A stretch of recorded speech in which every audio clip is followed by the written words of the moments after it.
Good morning and welcome back to Living on a UK State Pension. My name's Tania, I'm 68 years old, and for this next year I'm going to be living on my state pension and saving my civil service pension to put back some much needed money into my savings account because I've had a huge overspend and the money needs to go back, basically. It really does. So that's that. Today's video is the end of my 4-week finances, totaling everything up so you know what I've spent, how my bank's doing, etc, etc. But before I go on to showing you that, it was lovely to hear in the newspaper that cash is making a surprise comeback.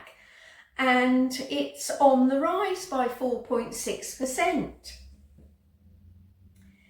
Cash is enjoying an unexpected comeback, reflecting the fact for many people physical money remains the ultimate budgeting tool. And yes, it does. New data from Nationwide, Britain's biggest building society, revealed that cash usage had risen for the third year in a row. It saw nearly £33 million worth of withdrawals made from ATMs, a 4.6% increase on 2023. Now that just is great. We need to keep cash. At all costs, we need to keep cash. And it keeps us away from Big Brother because let's face it, anyone and their dog can look into our bank accounts now when it comes to the government. So yeah, we need to protect ourselves. We need some privacy with how we choose to spend some of our money. So the other thing is, when you've got cash in your purse, when it's gone, it's gone. You know, you've overspent, and it's quite clear because your purse will be empty when you tip it out. There won't be anything in there. So that's the first good thing. Every time you look in and you see it dwindling, it's going to make you put on the brakes before you spend again. Secondly, it does so much good for your mental agility. It really does. When I was at school, I remember in juniors in particular, the teacher used to stand at the front of the class and he goes, 8 plus 7 plus 6, and you had to come up with an answer. You had to put your hand up straight away and come up with an answer, and that was mental arithmetic. And they don't seem to do that anymore in schools. And I'm not saying whether it's a bad thing or a good thing, because you know you'll always get different opinions. But if you can roughly add up what you're spending in your trolley, then you know it's going to help you stay in control of your money.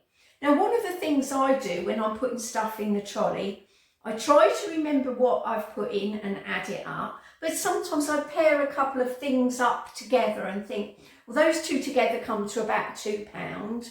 Then those two together come to another £1. This is how I go on until I've got I think, oh, right, I need to stop now and go to the till. The other thing is, if you've written your shopping list down and you put rough prices, pencil in rough prices next to them, again, it's not going to be a surprise when you get to the till, and you can do a comparison. I mean, I haven't started writing the prices on this yet, but I've got my list, and I can probably go down and say, well, sugar is going to be at least £1.09, something like that. Tomato puree, 45p. Tins of tomatoes, 39p each. Bread, 75. I already know a lot of the prices of the basic stuff. So I can make a rough list with some prices next to it. Rough prices, an estimate. So I already have an idea of what I'm going to be spending. Obviously, you're going to see things that, oh, that's worth getting, that you're going to put in your basket.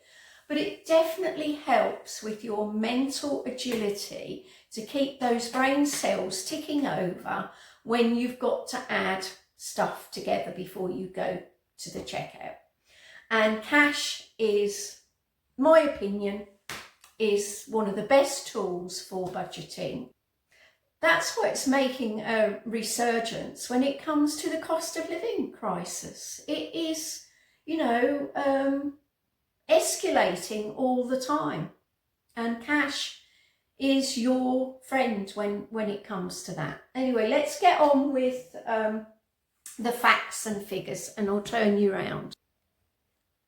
First one was a birthday card at 69p. £18 was for the hair dye I bought, 4 packets from Boots. I paid on my card, then I transferred £18 from my current account over to my credit card to pay for that straight away. Next one was the garden centre, £10 and 27p, and that paid for a pot of tea, a coffee and a sponge cake, which we shared. So that's the £10.27. £2 was for this Pyrex lasagna dish.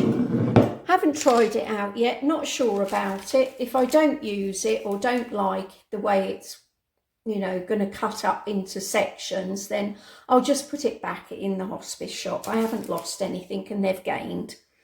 So that was £2 for the Pyrex dish. The next one is the Card Factory, 99p for the floral address book. There. It was getting very tatty, my one, so I needed to invest in a new address book. So that's done. The next one was, while I was in there, I bought a small diary. It is literally just 1 page per month, and it helps me keep track of when Bertie's coming backwards and forwards. And that should have been 69p, but it had a discount of 59, so it only cost me 10p.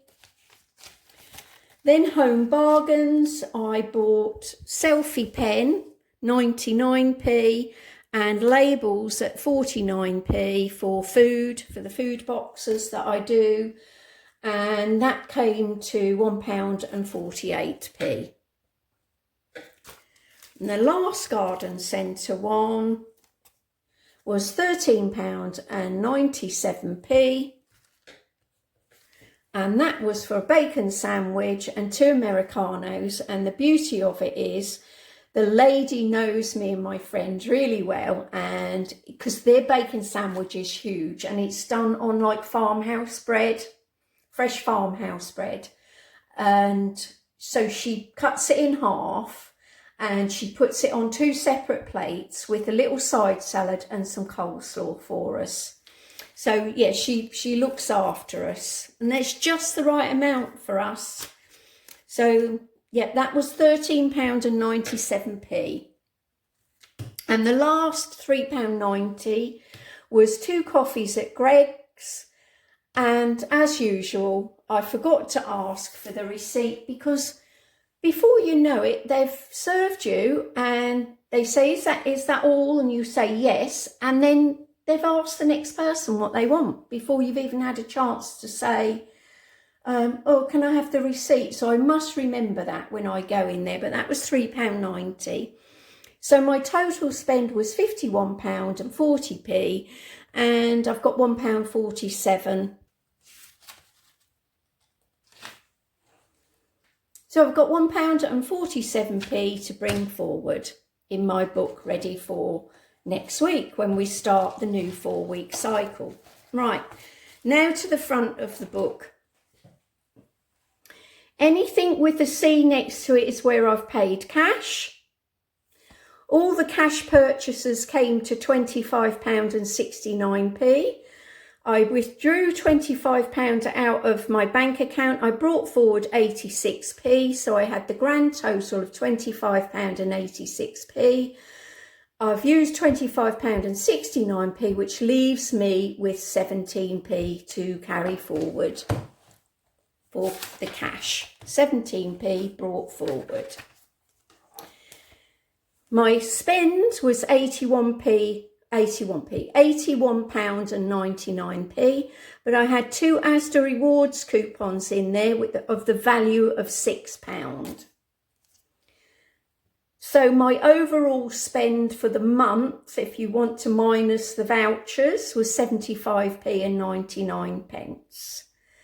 So yeah, £50 of that was obviously off the Asda card.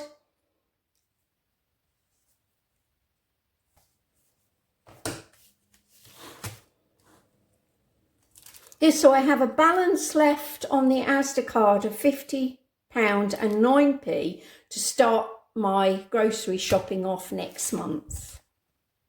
So I've got £95 left in my food budget money. So £50 I've paid off my credit card. I've done that earlier today, so that's gone. £45 I will transfer into the food come spending money budget in my bank, so it's out of my current account. So after Monday, my credit card bill will stand at £67.21, but that will be paid off because I allow £100. So £30 and 79p will probably go across into my savings straight away because I don't need it.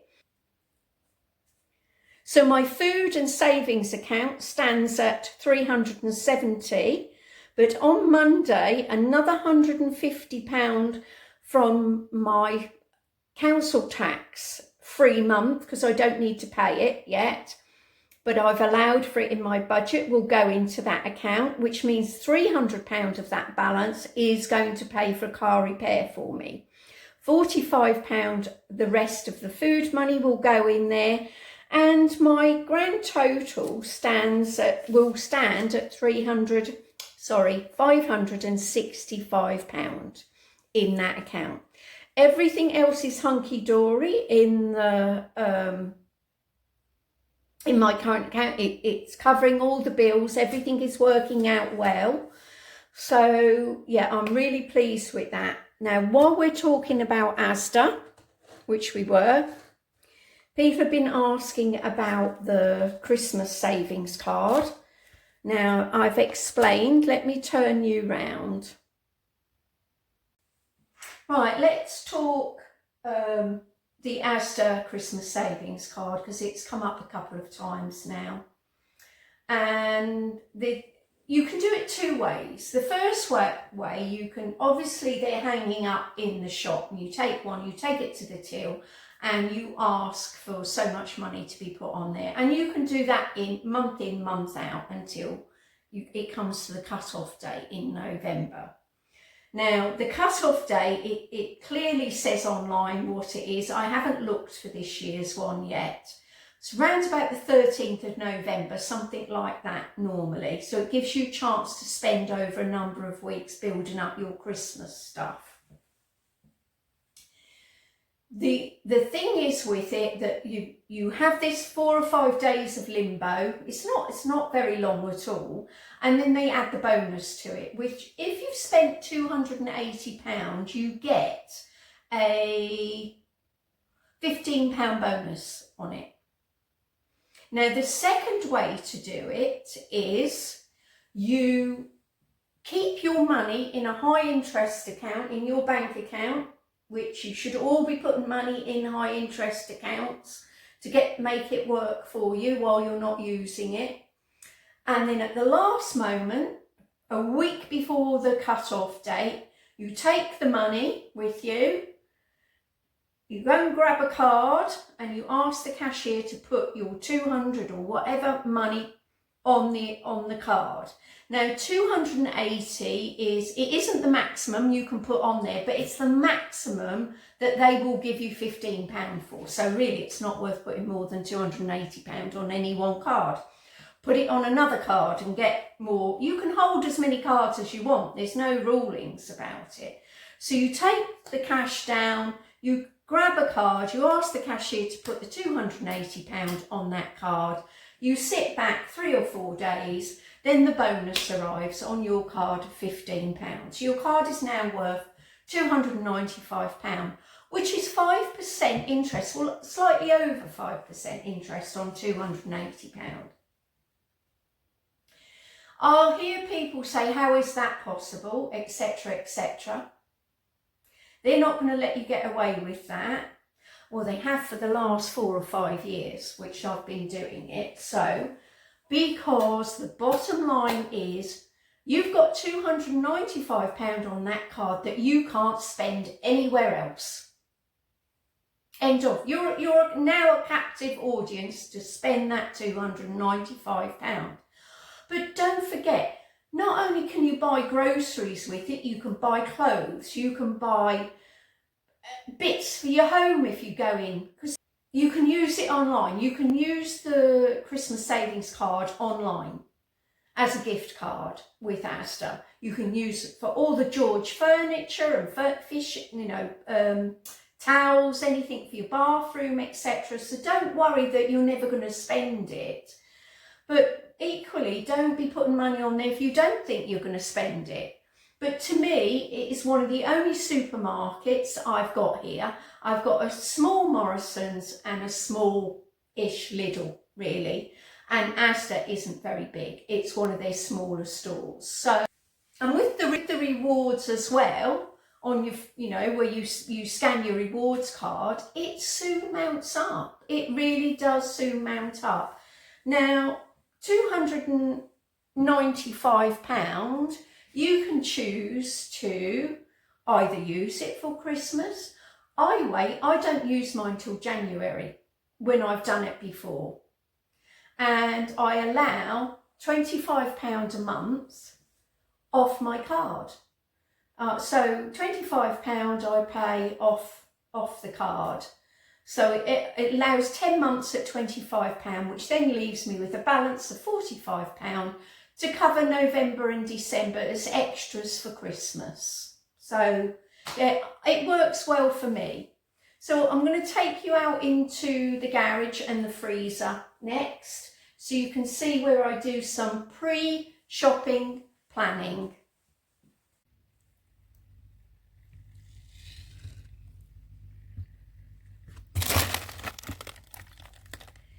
These are all the meals that are made.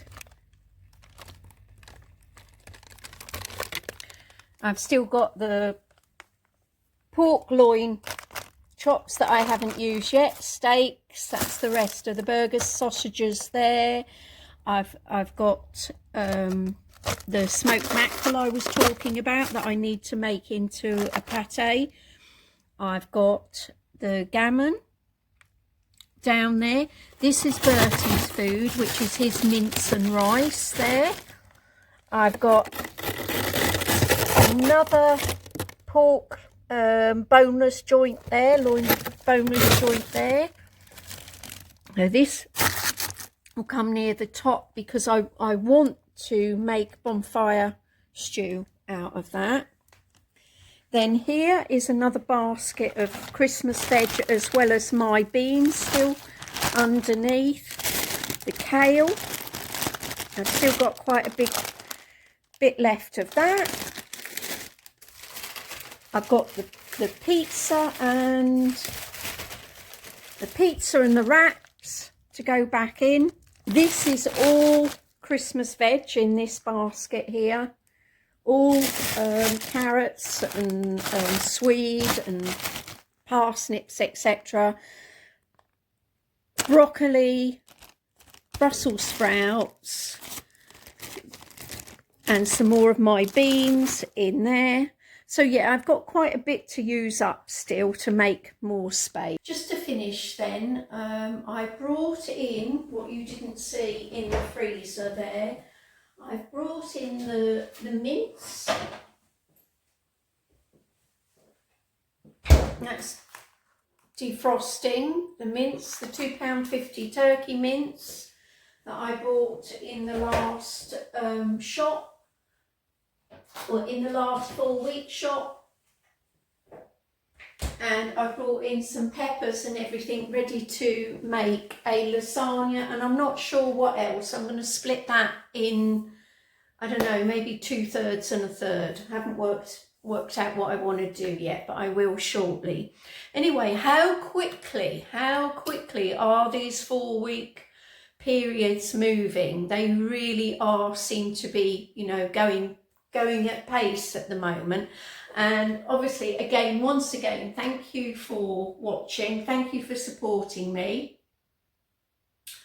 I've now got, at the end of the week, I'll have another civil service pension going into my savings pot. So it's looking a bit healthier now, thank goodness. Oh yeah, it's all going well. And thank you, because you are keeping me on track. As much as you say I'm helping you, you are helping me tremendously, because, you know, I've got to do it. I've got to do it and prove that it can be done. And, you know, the government says that we should be allowed to live on this amount of money.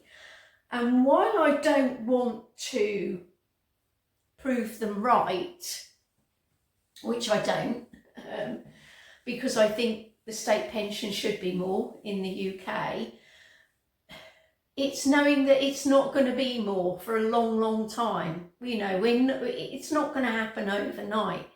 So we've just got to do the best with what we've got.